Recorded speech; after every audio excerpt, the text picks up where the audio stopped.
I did want to ask, what's up with the rocks? You want the story on the rocks? Yeah, what's the real story of the rocks? Okay. Finally, some genuine curiosity from the Wyoming media. What's up with the rocks? Here we go.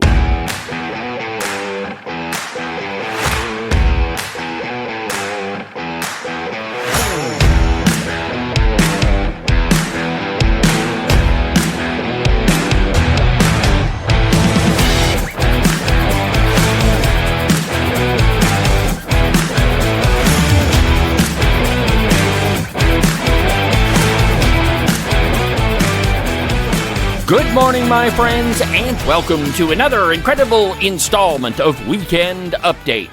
From very high above, all the puerile and Nelsonian forms of Wyoming mainstream media, this is Cowboy State Politics. I, of course, am your illustrious host, David Iverson, firmly ensconced behind the silver Cowboy State Politics microphone and broadcasting to you from the base of the Bighorns at the Cowboy State Politics Studio in Sheridan, Wyoming. Good morning, my friends, and welcome to the program. Happy Saturday. Yesterday, I went to the Speaker of the House's Friday morning press conference. My morning began with waiting in what is called Ambush Alley. That's the little corridor that's outside the House chamber and the Senate chamber. There's only a couple of ways in and out of the legislative floor, and Ambush Alley happens to be the more direct route. While I was waiting for the press conference to begin, one of the other members of the media, not Trotsky, looked at me and asked, "Are you waiting for the conference in the Speaker's office?" To which I replied, "I sure am." The only reply he gave me was, "Oh." Normally, I wouldn't attach any significance whatsoever to a completely superficial conversation like that one. Clearly, he was expressing some disappointment with my presence. But I don't think that you can glean anything else out of that 20-second conversation. That is, of course, until you look at all of the pieces that have been written in the past 24 hours. Or not written, as the case may be. Not a single one of them references really anything that was talked about in that press conference. It's not for a lack of content. There were a wide variety of topics discussed yesterday morning. Education, wildfires, taxes, the 10 credit hours worth of history credit that Steve Harshman is going to have to award to the entire House of Representatives at the close of this session. I'm pretty sure he's talked more in the last 14 legislative days than he did in the entire legislative session last year. Don't pay too much attention to that. The only thing it is a delay tactic. The Redcoats don't have the votes, so the only thing they can do is try to gum up the works. But that's a topic for another day. The press conference yesterday was filled with content that any number of reporters could have written several stories about. But it's interesting, as of this broadcast, none of them really have. One possible explanation is they all knew that I was going to do what I'm about to do. Play the recording of yesterday's conversation in its entirety. It's very difficult to distort what was said when the whole thing is out there for all to hear. On the whole, it's a pretty solid explanation of conservatism. I think you'll probably agree with that, but I do want to point out one item that was brought up during the press conference. It's a question I asked John Baer about government spending, and I want you to pay particular attention to his answer. I want to go back to the budget and spending. Now, Chairman Baer, you mentioned a lot of cuts that you've made to the governor's supplemental budget, but that's almost entirely future spending. Now, a lot of you guys, pretty much all of you guys, campaigned on reducing spending. What sort of cuts have you made below the budget? That is, like current spending apart from the governor's supplemental budget.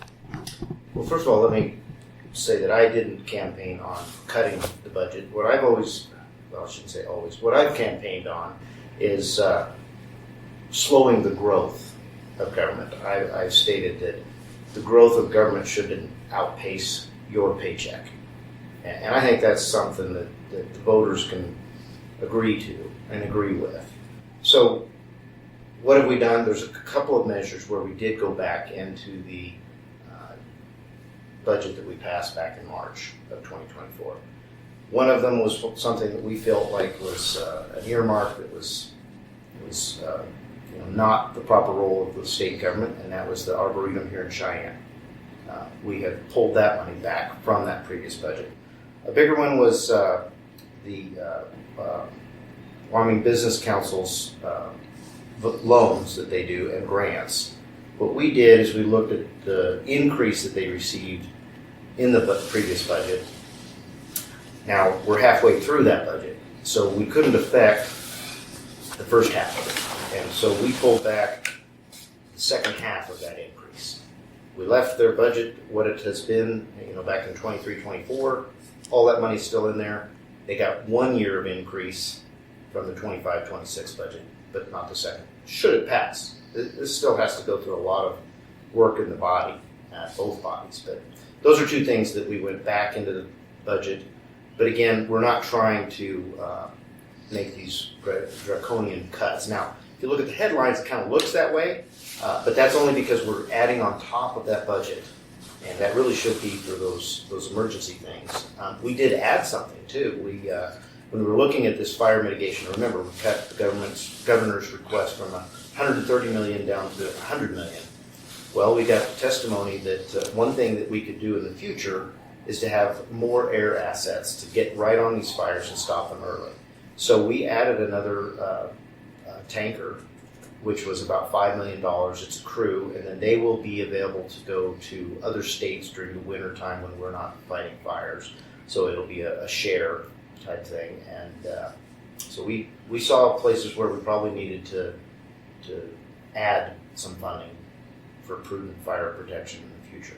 This is what's referred to as baseline budgeting. You accept the current level of spending as your baseline. Much like a sprawling metropolis, government always seems to expand, and rarely does it contract. If you accept last year's level of spending as the norm, which, by the way, was an increased amount of spending from the previous year, remember, government always continues to expand, and then you add a whole bunch more spending on top of what you spent last year, even though it's a smaller amount than what some other people wanted to spend, that's still an increase in spending. You're not reducing anything. You're adding to it. Let me give you an example. Let's say last year, I bought one more gun than I did the year before. To use government speak, I increased my gun intake rate from the prior year. Anyway, one more gun last year than the year before. And this year, I look at the lovely Christine and I say, honey, I think I should buy 3 guns this year. To which she replies, are you nuts? Now, the lovely Christine wouldn't say that, but for the sake of our story, let's just assume that she does. Well, we finally settle on me buying 2 more guns this year instead of 3. Now, you might say that I've reduced the amount of guns I was buying, but the truth is, I've still bought more guns than I did the last year, even though I didn't buy as many as I wanted to. Still, though, I've slowed the rate of my gun growth. Now, this whole thing gets a little bit worse when the amount of money that you're bringing home doesn't increase all of that much, but you're still buying more stuff than you did last year. That is exactly what Representative and Chairman John Bear was saying. We are slowing the rate of growth. Now, is it a good thing that we're able to put the brakes on all the money that the Redcoats want to spend? Absolutely. There are a ton of automatic spending increases that are built into Wyoming's budget. Increases that, unless you're really digging into it, you don't even really notice. For example, education spending.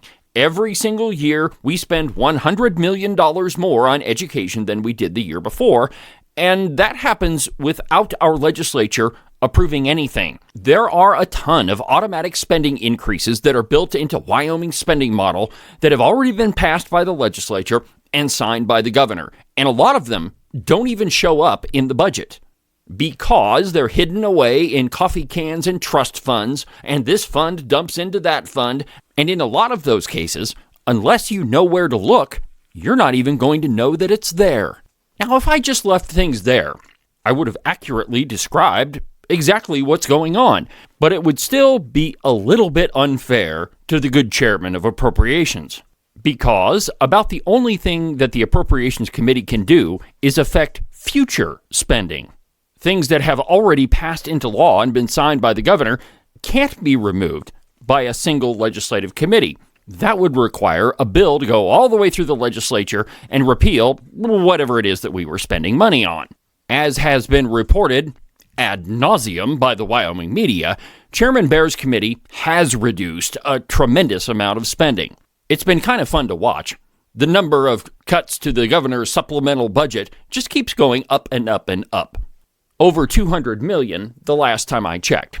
Anyway, there's one more item that I want to touch on before I play the press conference from yesterday. To the cow pie, in an article entitled Legislature Explores How to Slash Taxes Without Gutting Schools and Local Services.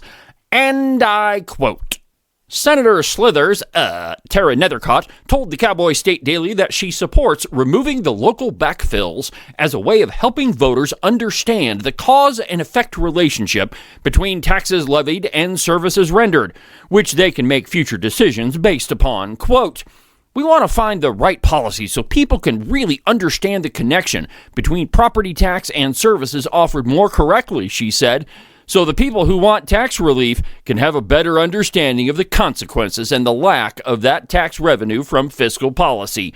End quote. First, I'm not in favor of any of these so-called backfills. We already spend a tremendous amount of money, and counties are not immune. Any discussion of tax cuts that doesn't include a reduction in spending is a meaningless conversation. So, with this property tax bill, Senate File 69, I'm absolutely in favor of it. I don't think that we should provide any more funding to local governments because they'll just continue the level of spending. That being said, it is Senator Slithers' attitude and her comments that I object to. So the people that want tax relief can have a better understanding of the consequences.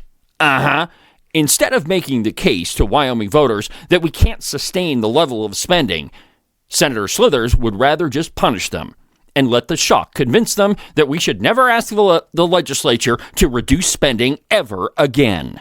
With tax cuts come consequences. Allow me to translate Slithers for you.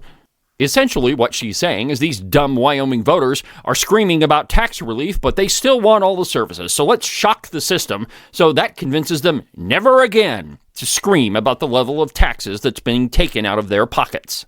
Or, in the words of Nancy Case, I think if we're going to create a crisis, let's create a crisis. shock the system and show those people at home the consequences of what they're asking. That way, they'll never question the decisions of the Wyoming legislature ever again. The Redcoats, like Case and Nethercott, really do have a disdain for Wyoming citizens. There's no other explanation why Senator Slithers would say that. Anyhow, let's move on to yesterday's press conference. It starts out with Trotsky asking the first question. Here it is. Yep, 730. What's up? All right. I guess I'll start it out with. We're going to do an interesting juncture in the session. Obviously, you guys are looking at the supplemental budget today. I don't know. I feel like we're close to the halfway point. I haven't looked at the exact date, so I don't know. Maybe a little short. Huh? We're just over a quarter, aren't we? Yeah, we're just over 3 weeks. We got one more to go. As far as the budget, there's been some pretty interesting discussions so far. What are you guys looking for as far as the way that's shaping out? What do you think is going to be probably the end result at this point?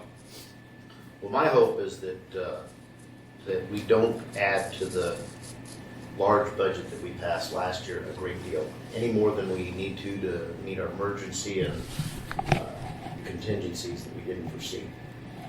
And that was what the governor said at the beginning of his budget, was that that's what this was for. He included in his budget request both the capital construction and for general government and for K through 12. Those are things that we spend on and develop every year. So we felt it prudent to go ahead and pull those both out of the budget. And then the budget you will see starting today should be just those emergencies and contingency funds. So we did that to keep the track going on construction and yet not consider those construction jobs emergency only. Now on the emergency stuff, there's 3 priorities that the governor had.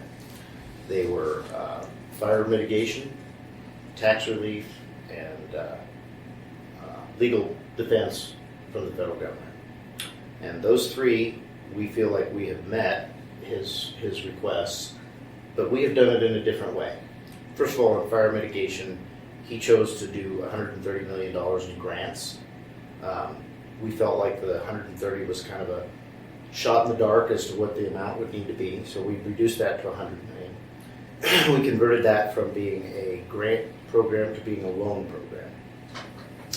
And today on the floor, if we get to that portion, and we will, we'll be discussing why, what the reason behind that was.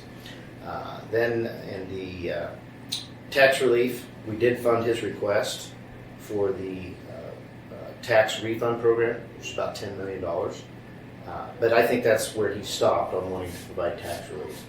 We've gone further, obviously, in these tax relief bills. How that works out is to be seen. There will be a lot of work with the Senate to determine that. There will be a lot of work with the governor. I have asked the governor what he'd like to see in that regard and waiting for an answer. And thirdly is the legal funding of legal battles against the federal government. The governor asked for $7.5 million in what used to be the coal litigation fund. We have expanded that to be all natural resources litigation, and we funded it at $3.5 million, half of what the governor asked for. That coal litigation fund started out in 2021 with $1.2 million. It's the only money that was ever put into it, and since 2021, here we are 4 years later, we're down to about $75 million. So we have expended that $1.2 million.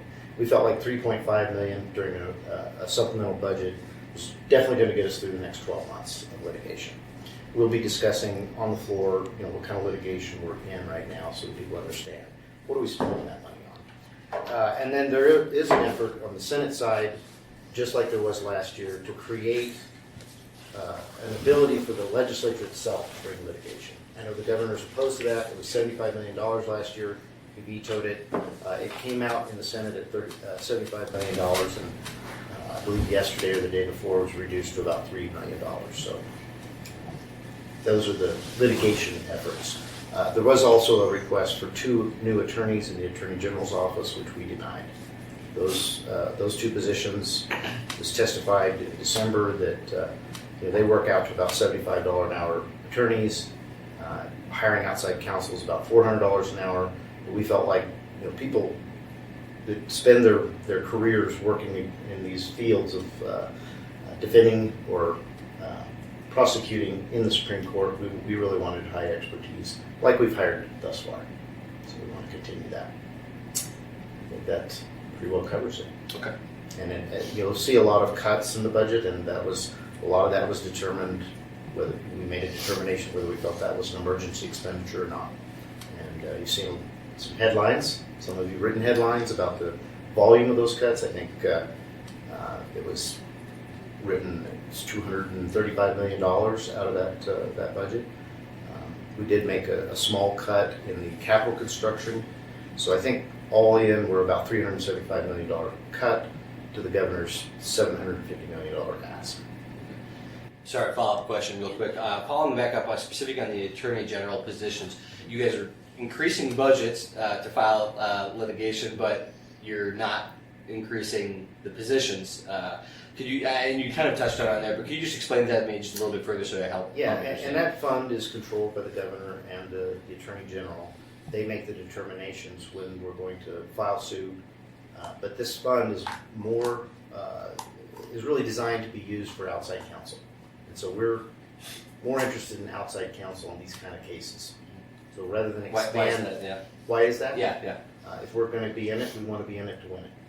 Specialized counsel. You can hire specialized counsel depending on what the particular case is. And you think about the millions and potentially billions of dollars of economic impact that the federal government has had on the state. It's well worth it for the state to go out and fight on behalf of our legacy industries. Go ahead. Are you sure? Yeah, You were go here ahead. first. Go right ahead. Okay, thanks, David. I wanted to ask about elections. I've heard from clerks, from lawmakers, from just about everyone. I feel like the one thing people agree on is that there's always room for improvement and there's always room for fine-tuning.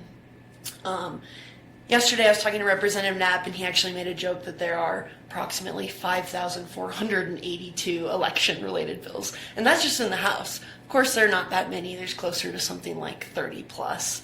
But arguably, having that many bills, that goes beyond fine-tuning, right? That's a pretty significant overhaul of Wyoming's elections.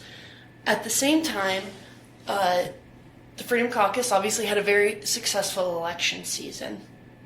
So I guess my question is, how do you sort of negotiate those two ideas, right? That there's the potential to really overhaul Wyoming's elections, but also, did the system not work? I mean, I guess what I would say on that is when you look at, you'd have to look at each one of the bills and look at the context of them and what they bring to the table.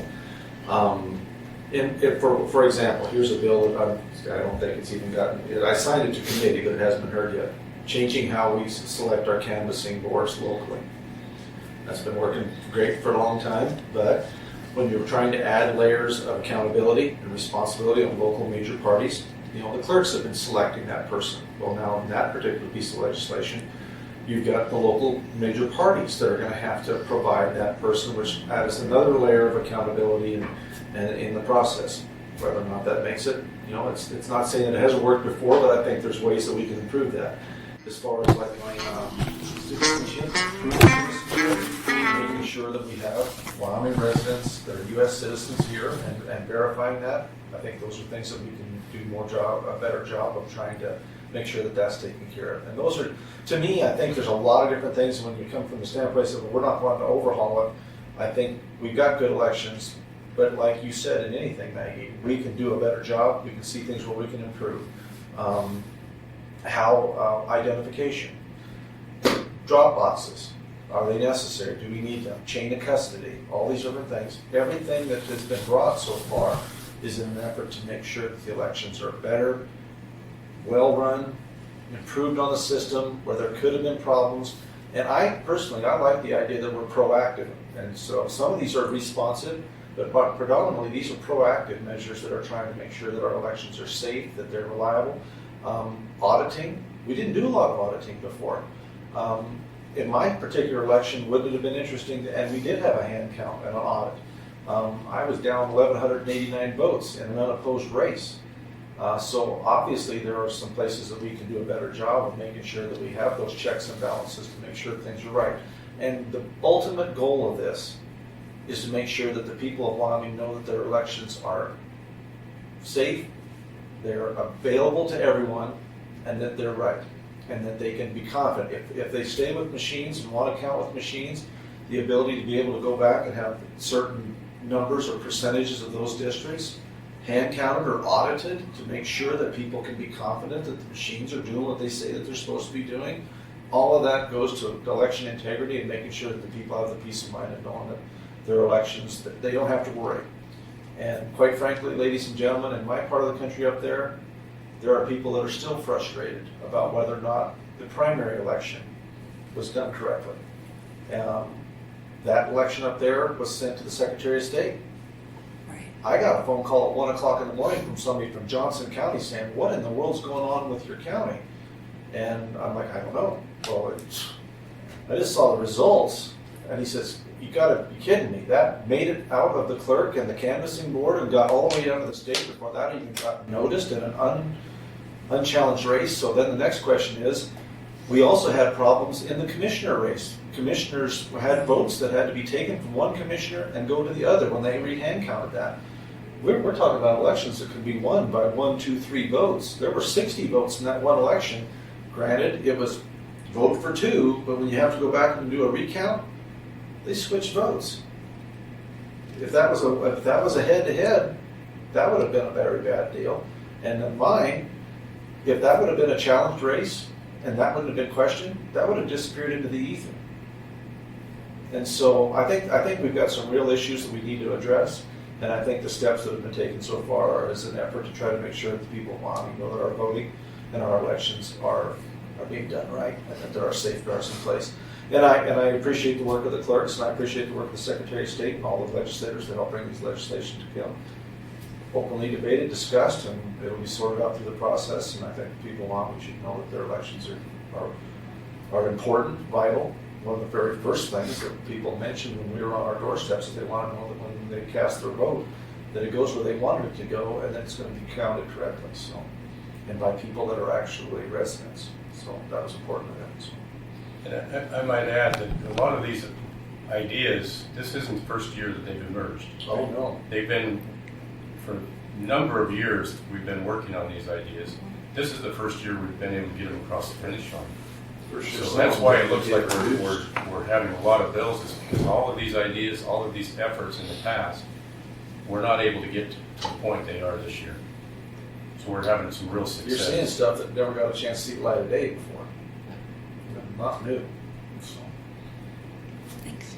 I want to go back to the budget and spending. Now, Chairman Bear, you mentioned a lot of cuts that you've made to the governor's supplemental budget, but that's almost entirely future spending. Now, a lot of you guys, pretty much all of you guys, campaigned on reducing spending. What sort of cuts have you made below the budget? That is, like current spending apart from the governor's supplemental budget.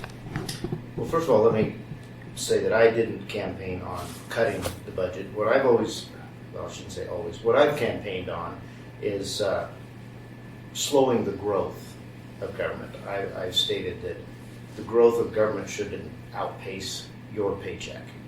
And I think that's something that the voters can agree to and agree with.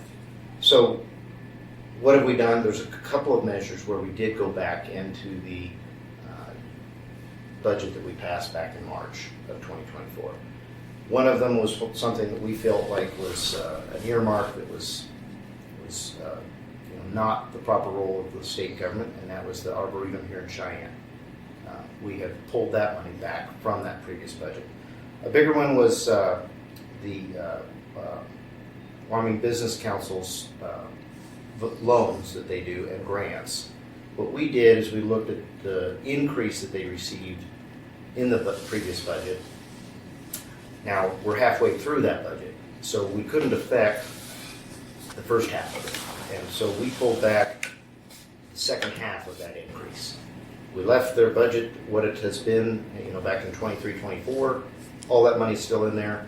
They got 1 year of increase from the 25-26 budget, but not the second. Should it pass? This still has to go through a lot of work in the body, both bodies. But those are two things that we went back into the budget. But again, we're not trying to make these draconian cuts. Now, if you look at the headlines, it kind of looks that way, but that's only because we're adding on top of that budget. And that really should be for those emergency things. We did add something too. When we were looking at this fire mitigation, remember we cut the governor's request from $130 million down to $100 million. Well, we got testimony that one thing that we could do in the future is to have more air assets to get right on these fires and stop them early. So we added another tanker, which was about $5 million. It's a crew, and then they will be available to go to other states during the winter time when we're not fighting fires. So it'll be a share type thing. And so we saw places where we probably needed to add some funding for prudent fire protection in the future. We'll get back to the press conference in just a second. But first, an absolutely outrageous profit timeout.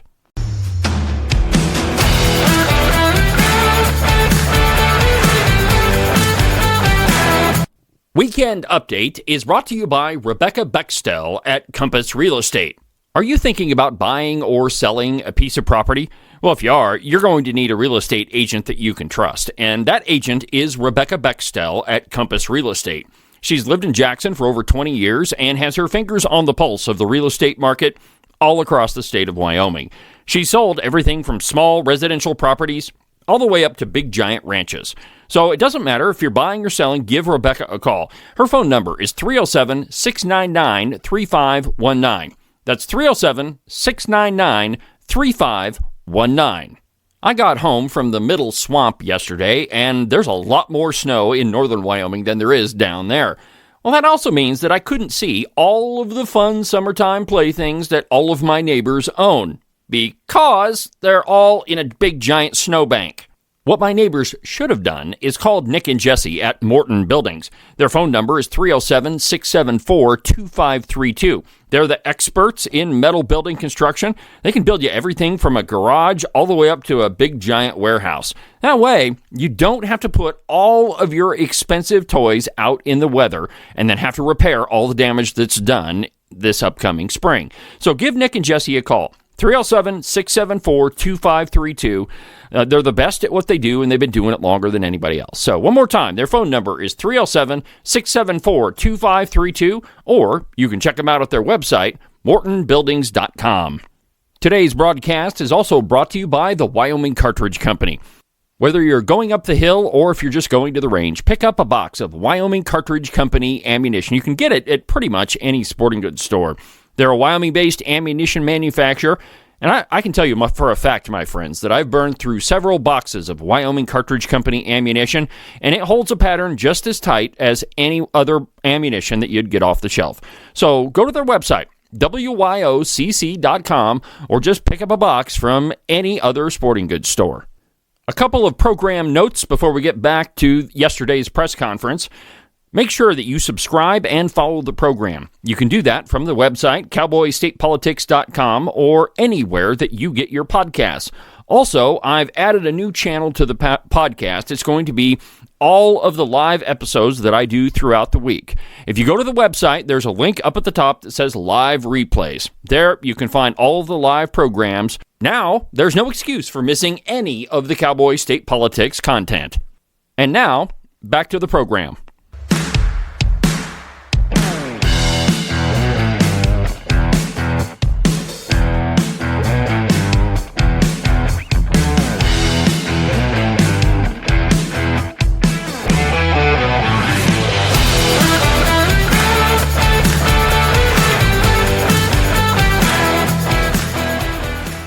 Representative Bear, I have a question for you on the JAC. I've heard from a committee member that last session the JAC would meet every Sunday for dinner and kind of just go over what they were going to touch on in the week to come and sort of figure out what everyone's priorities are to sort of smooth the process, I guess, going forward each week. And I'm wondering, is that still going on each week? Are you folks all meeting for dinner on Sundays? Well, this is the first I've heard of that. Yeah. So it's a great suggestion and something that I would entertain.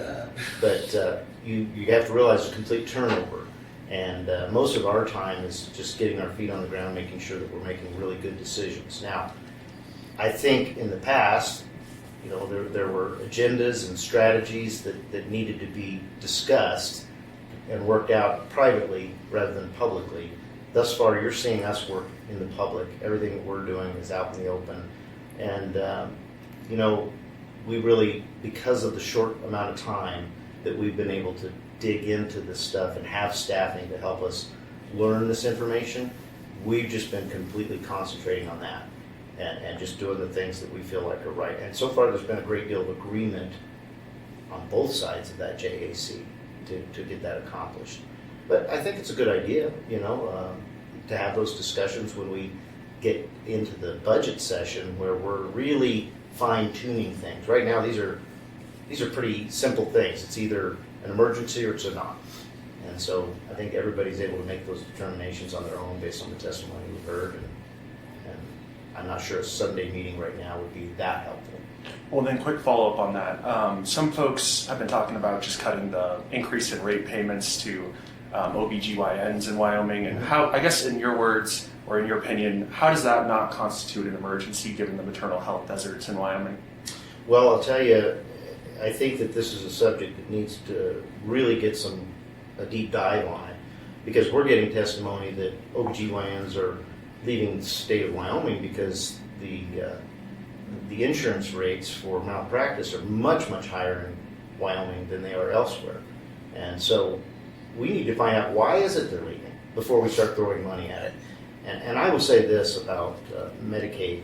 It already is a substandard pay for the work that those doctors do. So throwing more money at a substandard pay isn't going to fix people wanting to leave. I think the problem is probably more along the lines of the cost of doing business here. And so I hope that the leadership will entertain really doing a deep dive during this interim as to why they're leaving. And if we can figure that out, bring legislation that fixes it, make us more competitive with other states where these doctors are going, I think that would be a lot smarter than throwing money at it. Thanks. Right now. I wanted to ask you guys about a couple, like Representative Harshman, Bob Nicholas, Lloyd Larson. It's been interesting to me. I'm coming back to the state. I've been gone 4 years, so I'm like seeing things with kind of different eyes, And I remember when those guys were in leadership, and so it's been novel to me to watch how much they're debating on the floor, kind of talking a lot, bringing a lot of amendments. I've talked to them. They kind of describe it as educating, like a young body. But I'm curious how you guys would describe the role they're playing this session.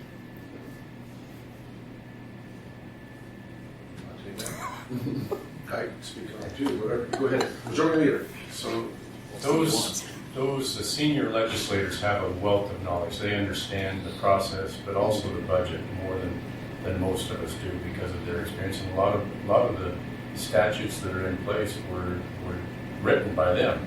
Yeah. So they understand that.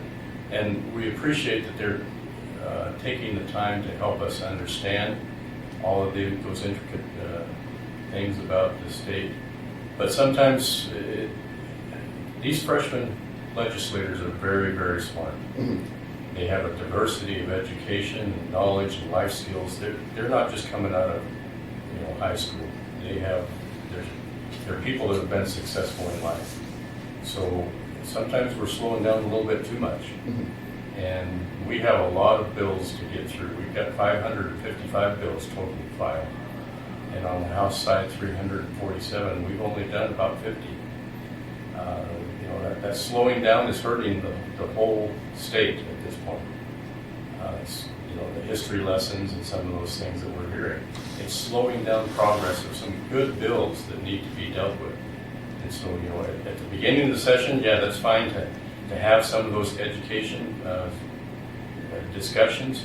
But now I think both feet are on the ground. The freshmen know what they're doing. We need to progress and see if we can get some of these important things done that the state needs to have done in the short amount of time we have left. If you look at our schedule for the next week, we've only got, with the budget, hearing the budget, we've only got probably 3 days of cow now. Yeah. And having only passed 50 bills, there's a lot that's not going to get to be heard. And they're good bills. You look at the quality of the bills, they're good bills that we're going to have to leave behind.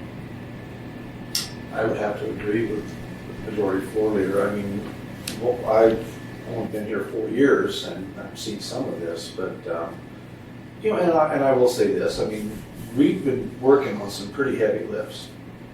This has been stuff that needs to be gone through and heavily vetted. But I'll be honest with you. I mean, 3 hours on one bill one day, that was a lot. And not saying that I'm going to be all bent out of shape because we're really discussing. We want to work through them.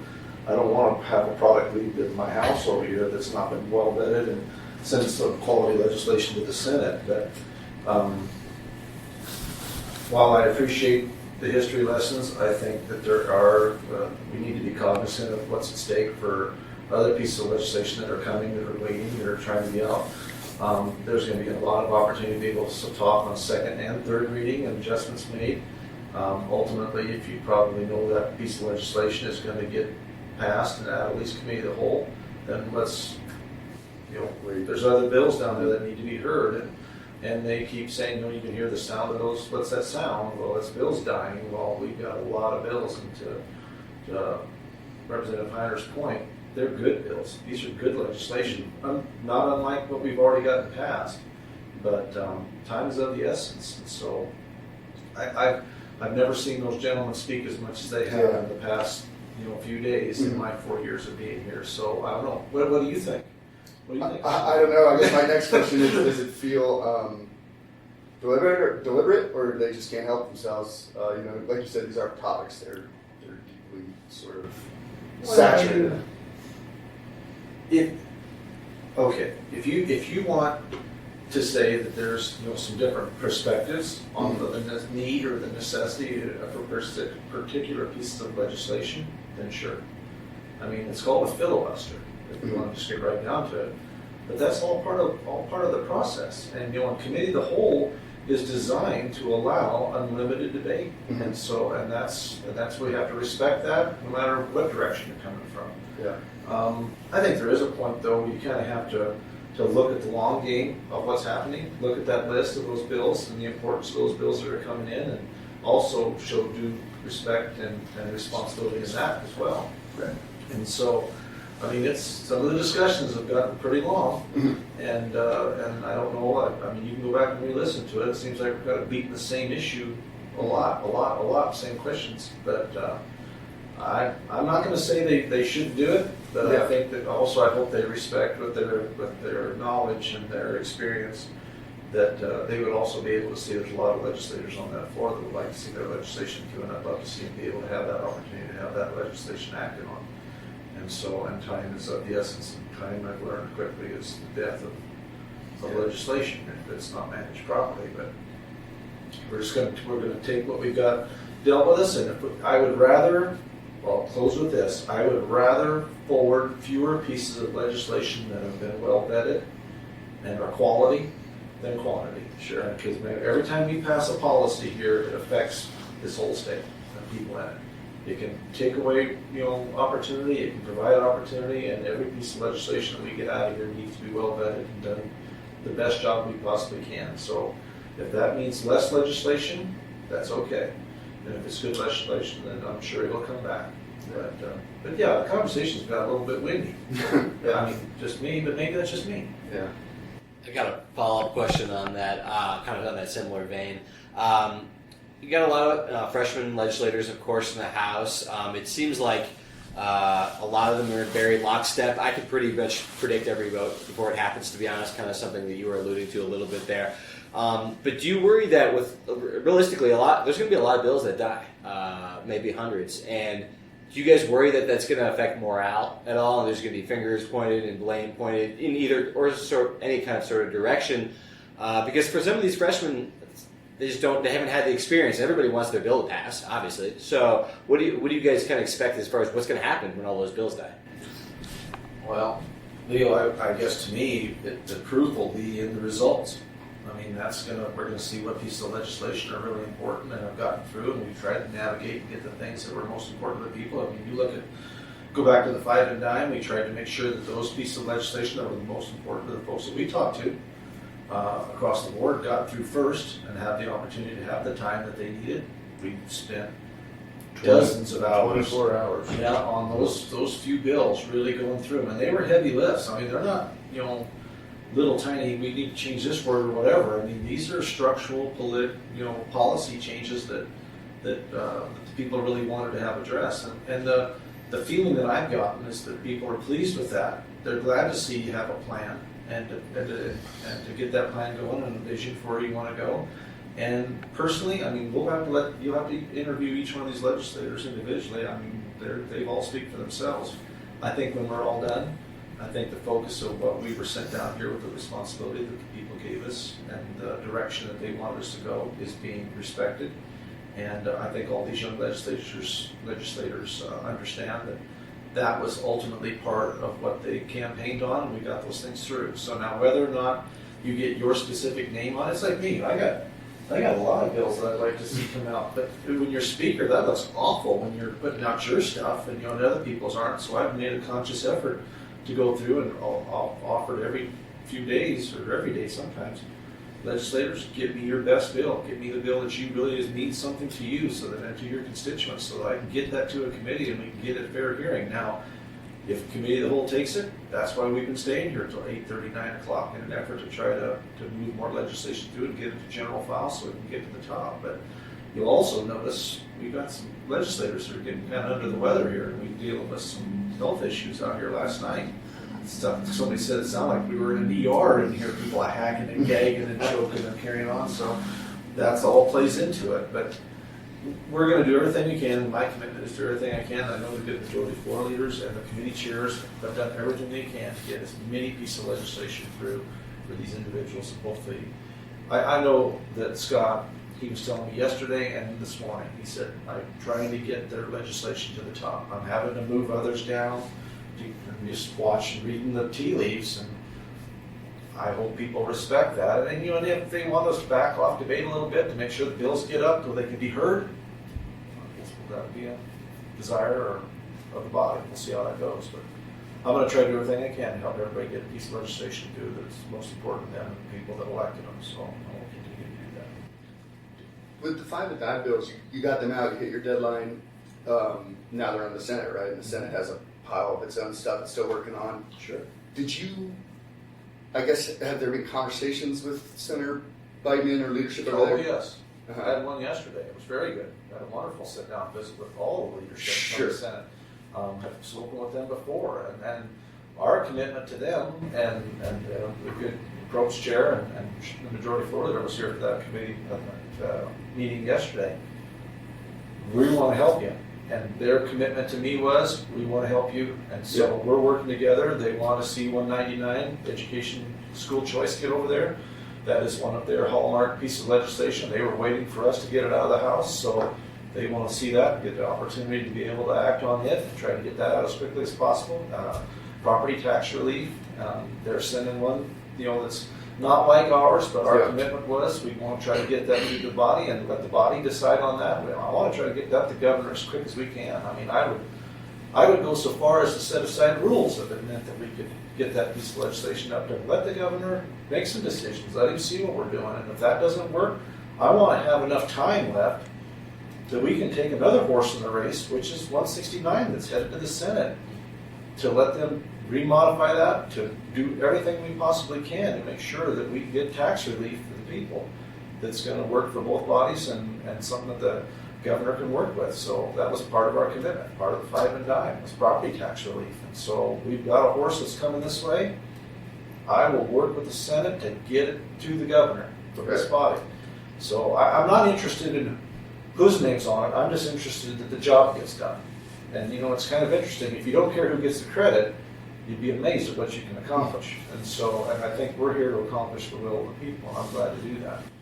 Dave? Let's talk about House Bill 199.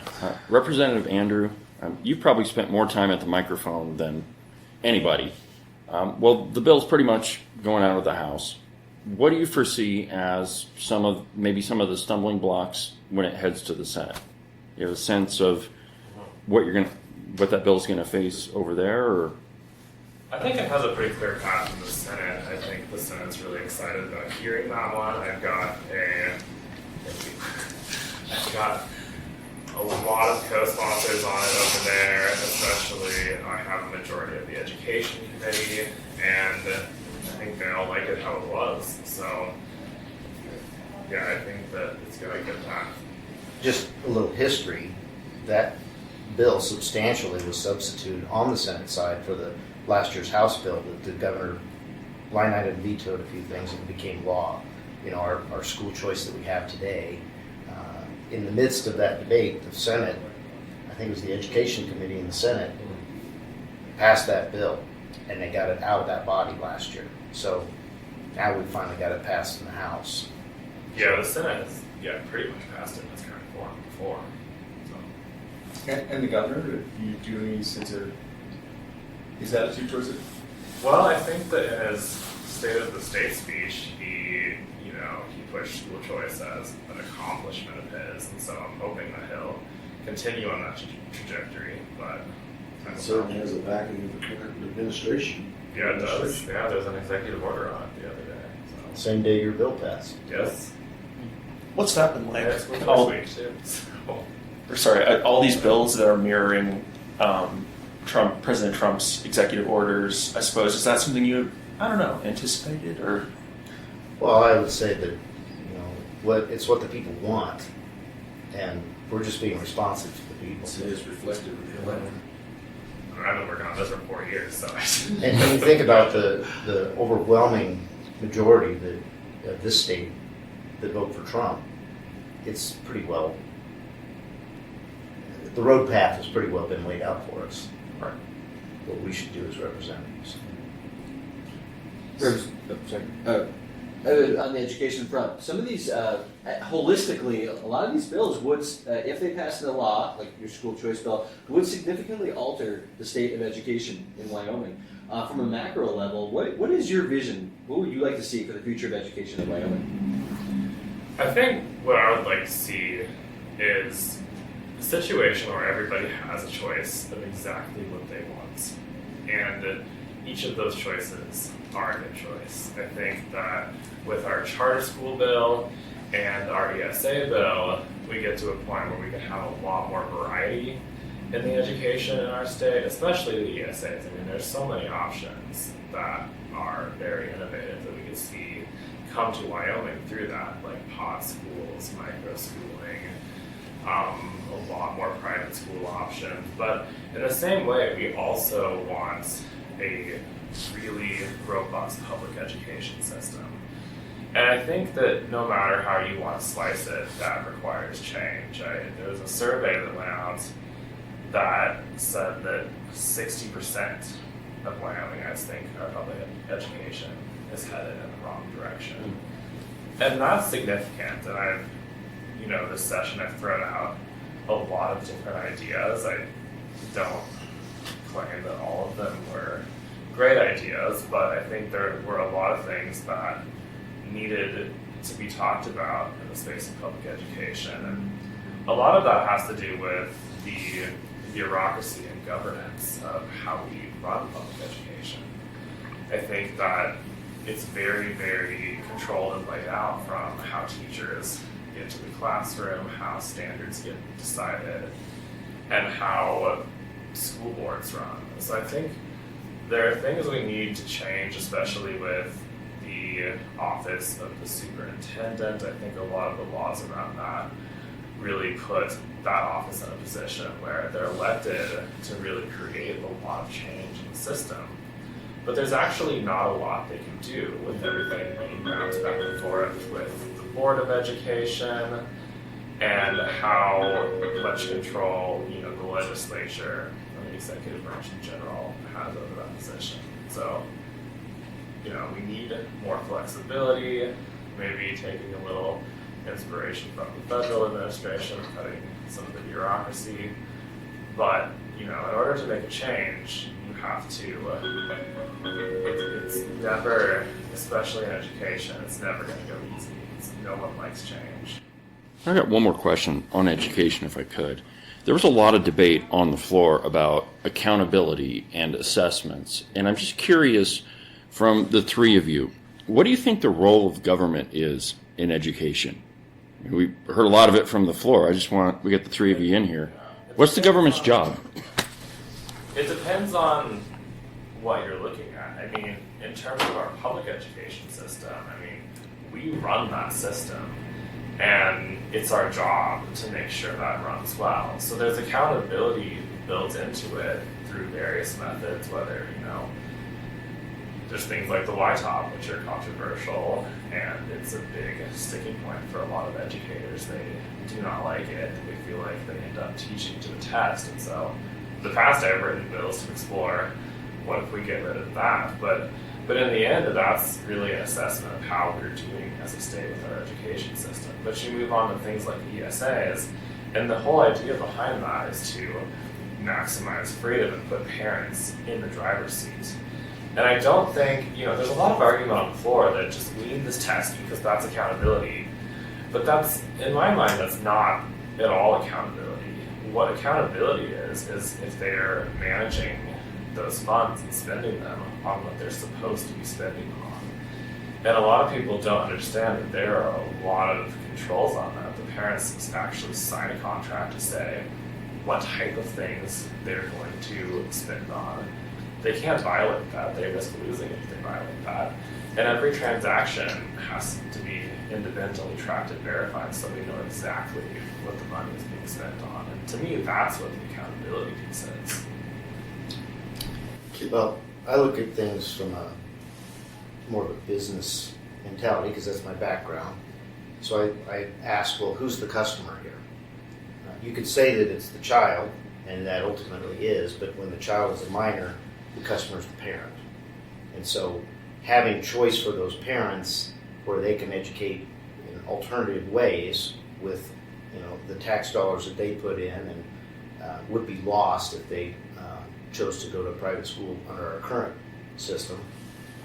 Letting them choose what kind of accountability they want in those other systems, because they're taking their dollars there. They can move their dollars if they're not getting the accountability they want, is different from the accountability that we manage our public schools with, because again, the parent is the customer. So if the government is saying, we're not going to test because we're not testing over here on the ESAs, then we're, in our system, not providing the customer the data that they need. What's going on inside the classroom in the public school.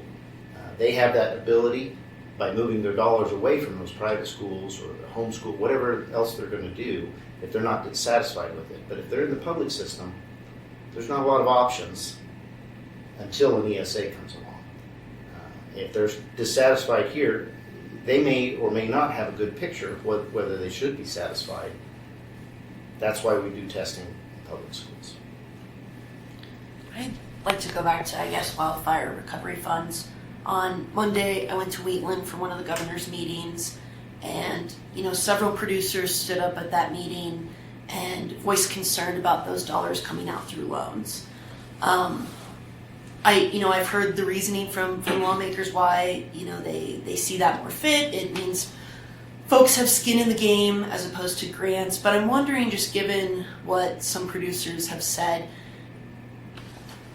is there any willingness to would you support an amendment to revert some or maybe all of those dollars back to a grant program, or do you feel pretty set that it should be loans?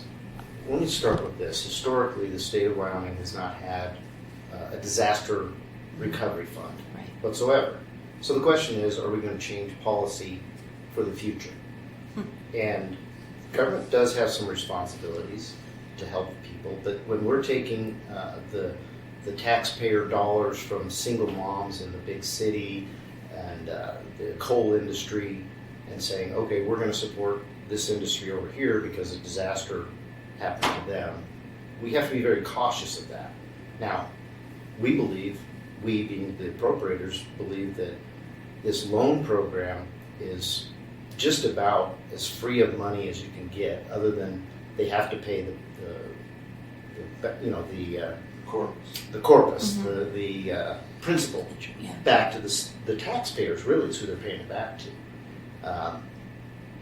And I do differentiate, and I've said this before, between the COVID disaster, which I believe was more government influenced as far as hurting businesses, than this instance where it's a natural disaster.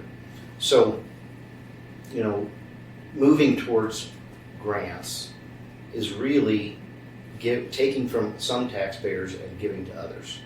Now, there's something that we need to dive a little deeper into this particular issue, and that is these invasive grasses. You could argue easily that the government has a responsibility to make sure that the habitat is good for wildlife, which we possess that as the state government. And I believe in that strongly, and we did fund $11 million in this supplemental budget for noxious weed spraying. So we are supporting that. The question is, are those private landowners, are they capable of achieving the kind of prevention and weed spraying that they need to mitigate future fires? Mm-hmm. Well, I learned just a couple of days ago that all of these ag producers are being charged sales tax on chemicals that they buy. So at the same time they're trying to help us with providing good habitat for our wildlife, we're charging them a tax. And the rancher that I spoke to, he's spending big money on this, like $400,000 on chemicals to spray weeds. And we're spending a lot of money, $11 million, hiring helicopters to go out and spray this stuff. We've been on this effort for a long time, and we're going to continue that. We're going to continue investing in stopping these invasive weeds and trying to produce a landscape that is less fire more fire retardant, I guess is what I want to say. But I think it would be interesting. There's some sales tax bills coming over from the Senate, and I'm going to talk about that very issue today to the body. I would love to see one of these legislators in the House deal with that issue in one of those sales tax bills, so that we're not piling on to these ranchers that are having to go and buy their own chemicals and then pay more on top of that back to the state that they're trying to help. So those are the kind of solutions I see. I would be resistant. I think that the idea of loans versus grants is more of a proper role of government. If we're going to give grants to this particular segment of our economy, then why shouldn't we give grants to everybody? And you can see with the energy matching funds, it's the same issue. You know, should we be giving grants to companies to get started in an industry that, you know, frankly, in this carbon sequestration, I don't believe it's going to last. And it's not a market-driven market at all. It's simply based on government action. And back to that single mom in the city, her taxes are being put into that, and she's having to pay more for groceries, her electric bill, and gasoline because of this market that the Biden administration put on top of everything. So I'll be resistant to doing that. And I think at 2%, you know, when cattle prices are up 30%, I think this is a good deal. And we did move. You know, one of the roadblocks was that the banks would have to have the first position on these loans. We purposely changed that to take the second position on it, so that it would be easier to do. You know, I mean, like right now in my business, I'm paying 7 to 8% per month and locking it in, or I'm actually on a variable rate for operating.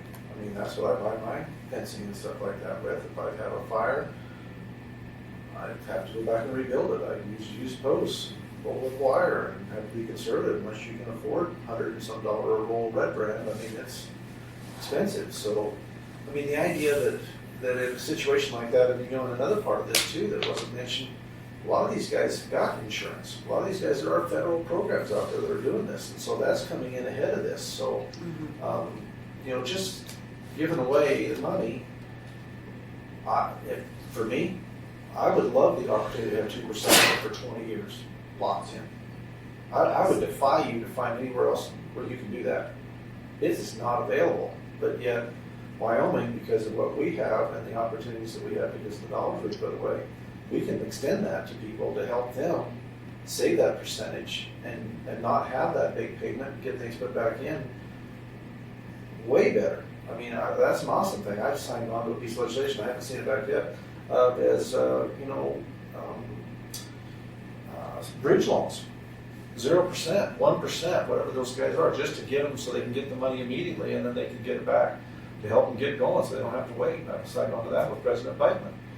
And so, but I don't think we do a lot of good by just giving away free money, because then I turn around here and I listen on the floor where if we don't be careful with the money that we've got right now, we're going to be $400 million short on our school funding. And go back to your other question, Article 7 in our Constitution is clearly what we're operating under here. And we've got a court decision that's getting ready to come out to whether or not they're going to decide if we need to pay even more money. So, I don't know. I mean, I'm in business to try to survive. And competition breeds excellence when you talk about education. Well, the same business I'm in, if I can't pay my bills, I don't stay in business. I can't come to you guys and just say, you know what, I had a bad year, and I just need you to give me some more of your cash. I need to crawl in your shopping cart, and I need to ride with you for a while because I just don't have the funds. Well, I would rather you loan me some money, because then I can pay that back if you give me a longer extended period of time, than just say, here's some free money, just go spend it. And then go right out here on the floor and have to make the argument, how are we going to fund our education? That we're being required to by the Constitution and the decisions that were passed down on us by the Supreme Court. You know, so there's, I mean, we want to be generous and we want to help any way we can, but we've also got to be prudent and we've got to be wise financially, because we're gonna get hung by the taxpayers if we come down there and say, man, you guys just spend like drunken sailors and you just act like there's no end to the amount of money coming in. What was it? If oil went down $10 a barrel, that same $400 million shortfall turns quickly into $600 million shortfall in 4 years education funding. That's got to come from somewhere, you know. And so I think offering low interest, long-term loans for folks that want it, that are going to try to supplement some other dollars and stuff like that. It's like the question I asked the governor. Okay, well, we have a major weather event up in my country, and we get 3 feet of snow and it blows, and I have to fix a lot of fence in the spring because that drifts and breaks the posts off and lays all my wire down and tears everything up. Should I be coming to you to help fix my fence? Or should I be saying that's a cost of doing business? And what was presented to me was, well, it's such a large scale. You know, there's just so much area that got damaged. Well, in my area, there'd be a large area that got damaged too, but there's a lot of different outfits up there that have all got personal responsibility to fix your fence. You know, it's not always the government's responsibility to come in and save the day, but in the case of loans, they can come in and help. And it takes a lot of pressure off, because I borrow money every year to operate. And if I knew that I had a state that would come in on a situation like that where I wouldn't be able to get that kind of money that low from my normal lender, my state steps up to the plate and says, I'll help you, I'll give you a 20-year loan at 2%. That would be awesome. But I don't expect it for free. I mean, because that means that I'm expecting all of you to pay for my problems, the issues that I dealt with. You know, fires, catastrophic, whose fault was it? I don't know, but we're not going to pull blame. But in those situations, whether it's storms or fires or whatever, we have a responsibility to take care of our outfits and the best that we can possibly do it. And if the state's willing to come in and help us with low interest loans long term, to me that would be very thoughtful, very helpful, and that would take the pressure off. And then to the good appropriations guy, you know, Mr. 30% up in the cow business thing, you know, that 30% up can disappear in about 2 months, you know, so I've lived that. You know, we're on a high cow market right now, but you know how we got there is we just came from a low one. And that high prices take care of high prices and low prices take care of low prices. I can guarantee you, ladies and gentlemen, the cost of your steak will go down because people will quit buying it. And that goes back to the same issue that I deal with in agriculture. I can't demand a price for my product. My product's value is driven by what all of you are willing to pay for it. And if you can find it cheaper somewhere else, you'll probably buy it. So I've got to be as efficient as I possibly can and provide you with as high a quality product as I can for the least amount of cost to keep you interested in buying my stuff. And that goes back to how I manage my operation. That goes back to education. That goes all the way back to the fact that it's trying to reduce the cost to the consumer while increasing the quality of the product, because that's what makes it work. I just want to add one thing. You know, when we switched that over to a loan, we also widened it up for the type of disasters, and we're anticipating this Latrell Dam issue being a major issue for producers there, where they're going to be without a significant amount of water for 4 years. And so, you know, If they're lucky. Yeah, this is an opportunity, and what the good speaker means by lucky is, you know, where environmentalists come in and slow the whole thing down. And so we may be helping them. Can you imagine the problems those people will face if they rip that dam out and one conservative group or some action group comes in and files a lawsuit and stops the rebuilding, the permitting of that dam? How long do you think they could tie that up in court? And those thousands and thousands of acres of agricultural land that would normally be in production, and those ranches that are depending on payments, higher interest payments for long term, are just going to have to sit there and wait until that gets resolved. And so there's a lot involved in that, and that's why it's important in that situation to get on that as quick as we can and just fight like the dickens to keep that from happening and try to, you know, protect those people. Because how many agencies, not agencies what I say, but interests would love to come in and say, you know what, we don't need to build a dam. You know, Well, we want to stop the fish from traveling up that creek freely if they want to, and so not to think about all the infrastructure that's below it and the hundreds of years of production agriculture and the tax base that means to Converse County and the businesses in town and the things that they purchase, food and kids in school. It's going to have a major impact in that community. Before we wrap, can I go back to what you talked about with the property tax bill? Because I feel like that was pretty significant. You're saying that you would suspend the rules in order to get a property tax bill onto the governor's desk so that if he's going to veto it, he has to do it while you're all kind of waiting here, right? Is that sort of where you're going?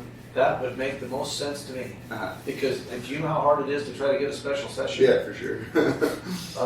And that's the problem. I think that's what we have to be cognizant of. The people sent us down here to get the job done.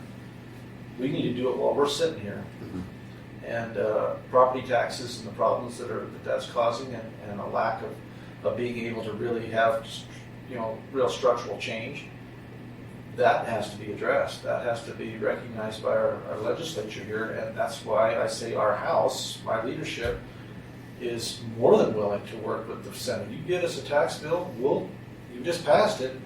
Let's look at it. Let's get it to the governor. I mean, he's the one that's going to have to ultimately sign off on it, and it just makes sense out of respect for the people that we would be here in the House dealing with those issues and try to come out with a product that we can get all three to sign off on that's going to work. And the best way to do that is when we're here. And so if I've got to change rules or ask this body to change the rules to help work with the Senate to get that piece of legislation over here, I'm game. Because it needs to be to his desk so we can have that conversation.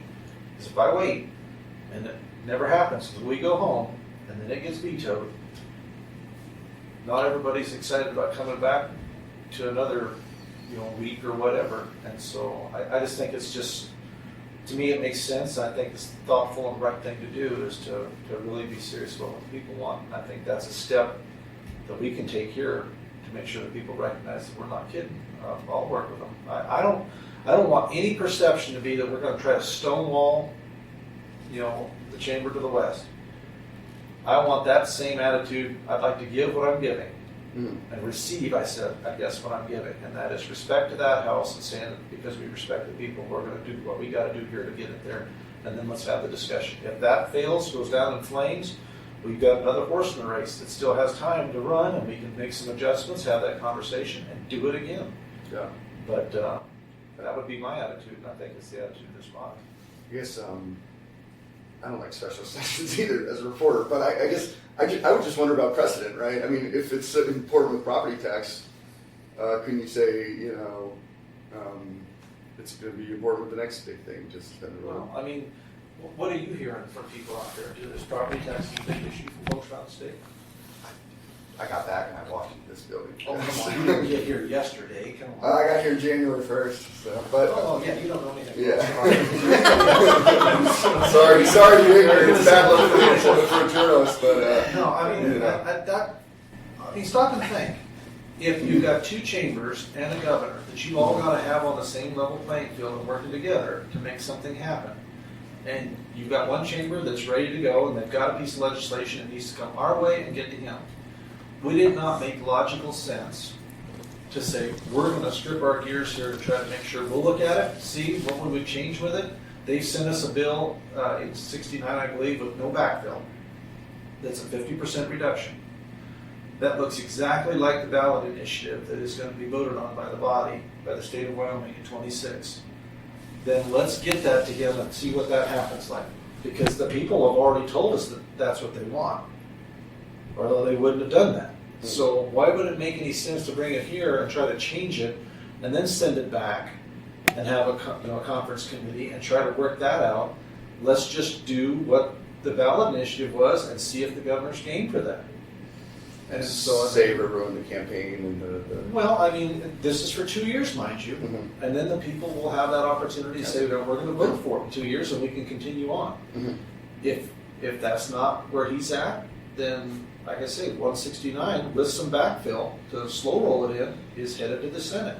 Now, if they want to change that, we can have that discussion.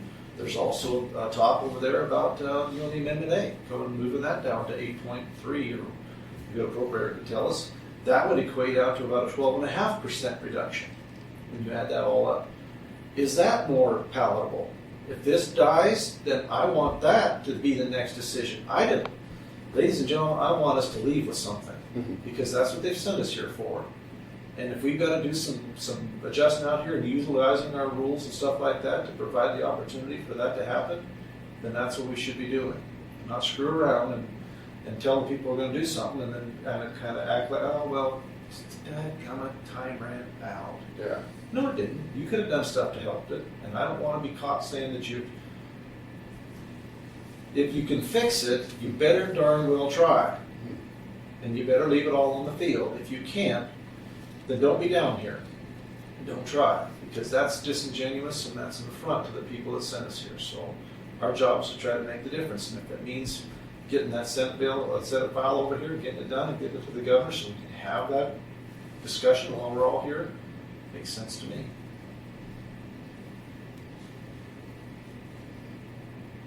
Anybody else? I'm good. Appreciate the time. How do you guys like this? Great. Get to sit in the office and ask questions. And Yeah, it's great. hopefully- I really appreciate it. I did want to ask, what's up with the rocks? Do you want the story on the rock? Yeah, what's the Yeah. real story of the rock? Okay. Here's what the real story on the rocks is. I came in here one day and a bunch of legislators brought these in. These are rocks that are being delivered to my office that are, if you go and you read Joshua in the Bible, Joshua chapter 4, verse 1 through 9, that is when the people of Israel entered the promised land. When they crossed the Jordan, the priests carrying the ark went down into the water and they stood in the middle of the river, and the water, God held the water back so that whole entire population could cross on dry land. Well, when they got across the river, God told them through Joshua that I want one of each one of your tribes, the 12 tribes of Israel, to go back into that river while it's dry and draw a rock from the middle of that river, and you come over on your side, and I want you to build an altar or a monument. And so when generations after you see that, and Leo and his grandson are walking down there, and they see it, they say, "Granddad, what's that about?" Well, I can tell you, it's because God provided a miracle for us that day, and that monument is to remind me to be able to tell you what happened, so that I don't ever forget what God did. And so I can pass that story on down to future generations. These ladies and gentlemen believe that what's happened here in this Wyoming legislature and their being elected is a miracle. And that they believe they have a responsibility to make sure that people know how they got here and what the implications are. And that's their tribute to the Lord, saying, thank you for getting us here. Now help us accomplish the mission that you've got for us. Help us do a good job for the people. Which I think, That's what those rocks are I about. think it actually goes to your question earlier about what will the attitudes be if we don't accomplish what they have in their minds. And we all have those disappointments, but if you think this is a miracle that you're here, what happens, the outcome, it's out of your hands anyway. So you're much more accepting of whatever that outcome is. And that's what's neat about this, ladies and gentlemen. I like the fact that these people recognize and they believe and they know that the Lord got them here to do a good job. And I believe that when you honor God in what you do, you honor the people of the state of Wyoming. And it's an honor to be with a group of people that would use that as a testimony of what's going on and their responsibility to do what's right for the people of the state of Wyoming. So I think people should be encouraged if they've got legislators that care enough about them to make a mark and say, you know what, I've got a challenge and I've got a responsibility to do the right thing. And so I think it's incredible. So this is all newly elected? All newly elected. Well, no, actually, let's there's see, one. Ottman. Ottman, and then here's another one. This is kind of interesting. Look at here. Alan Yankee. Oh, interesting. They were in the Alan right room. Yankee, I can figure it out. former older legislator. Oh, right. So there's a person, so said this 14, but there's every day I come in here and there's another one that's brought a rock from home and signed it. Okay, so it's been growing. It's growing. Okay. They're all of them are bringing it from their home districts and bringing that rock. Interesting. That's where that comes from. That'll do it for today's installment of Weekend Update. Have a good rest of your weekend, and we'll talk again on Monday. But for now, From the base of the Bighorns at the Cowboy State Politics Studio in Sheridan, Wyoming, I'm David Iverson, and this is the one and only Cowboy State Politics.